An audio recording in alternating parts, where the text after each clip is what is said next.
And so when somebody says, "Hey, Elijah, I want to master myself," Hmm. what's like the first question you ask them in order to kind of help them um, be the best version of themselves? I'm gonna kind of answer your question in a different way, but let me know if you want to re-ask it. I would say to a person who wants to master themselves, I would ask them if they're ready to be righteous. Okay, what do you mean by that? Yeah, because a lot of times we think that we don't really know the laws of cause and effect.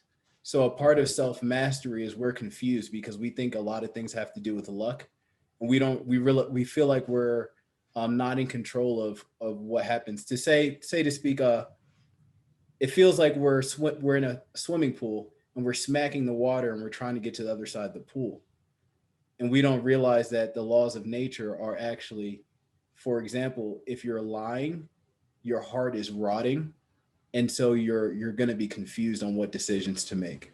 So do you want to give up lying? So there's a whole bunch Okay. of areas that people wouldn't really think of looking into, like thinking, like for example, a part of self mastery is addressing the shadow.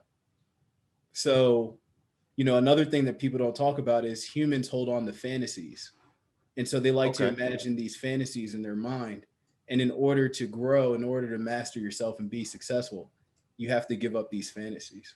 So this is a very hard thing for a lot of people to take in, because the way we've been conditioned by society is we think wealthy people are bad, or have, like, kind of like rappers, they got all these girls and all these cars, and so Hmm. that's why we strive at it at that time, because that's where our consciousness is, so that's what we're interested in. But really, one of the things you'll start to realize when you become more successful and you're around these successful people is they're actually more righteous people. So quick example, how did I start learning this? It's not like I just knew this. I Hmm. learned it through pain and suffering. And so when I was building my first company, I hated sales. I was so scared of. I actually started an SEO company. If anyone doesn't know, it's how to rank websites on Google. Because my plan was to go to my mom's, make a business in my basement, and I feel like a lot of us think this way.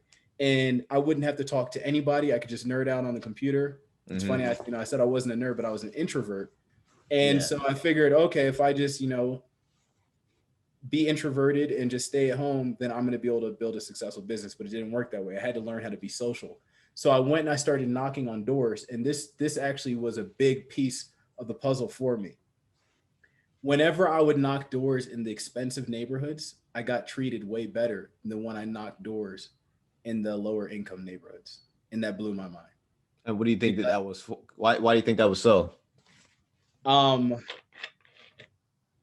to put it straightforward, I just started learning people who had more money were just more mannered. They just had more self respect. They had to go through more, I guess you could say, self mastery. Okay.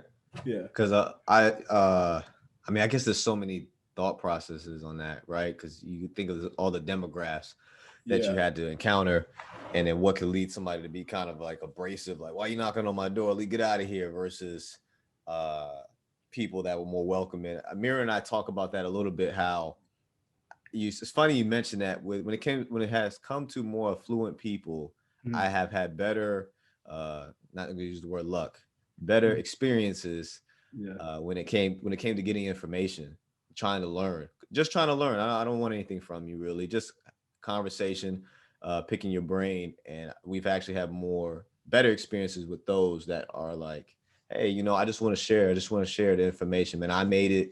I'm saying I'm doing pretty well. I want to just give back.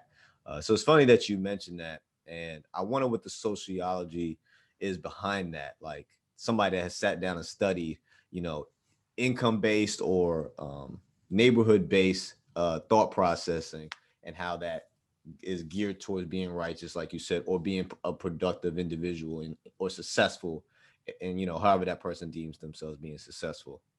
I have a good way of putting it.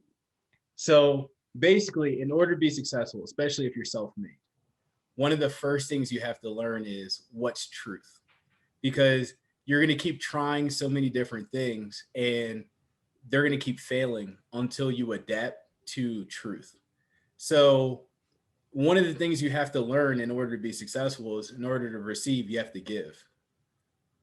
So, someone who hasn't gone through raising up, they wouldn't necessarily get that lesson in life.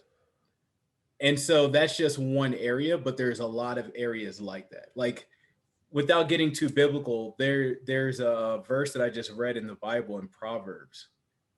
I read it almost every morning, and it said a fool saying something very close to this, not word by word. A fool saying something close.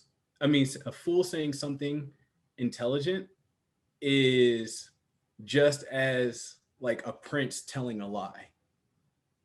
So Okay. basically, it says like a prince can't become a prince without if he's a liar. It literally wouldn't happen in nature.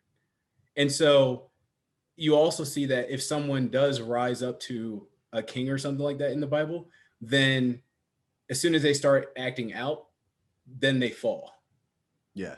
And so in the book Think and Grow Rich, actually, I have it right here because I read it almost every morning by Napoleon Hill. So this is Yeah, what. that book has been trending lately. A lot of people have been talking about that book and Mm. how, I mean, what is that book? At least 70 years old now, maybe. Yeah, Yeah. probably the most sold. Actually, it is the most sold self-help book in history. But in one of the affirmations that they gave their employees, it says, "I fully realize that no wealth or position can long endure unless built upon truth and justice. Therefore, I will engage in no transaction which does not benefit all whom it affects. I will exceed by attracting to myself the forces I wish to use in the cooperation of other people. I will cause others to serve me because of my willingness to serve others. I will eliminate hatred, envy, jealousy, selfishness, and cynicism by developing love for all humanity because I know that a negative attitude towards others can never bring me success."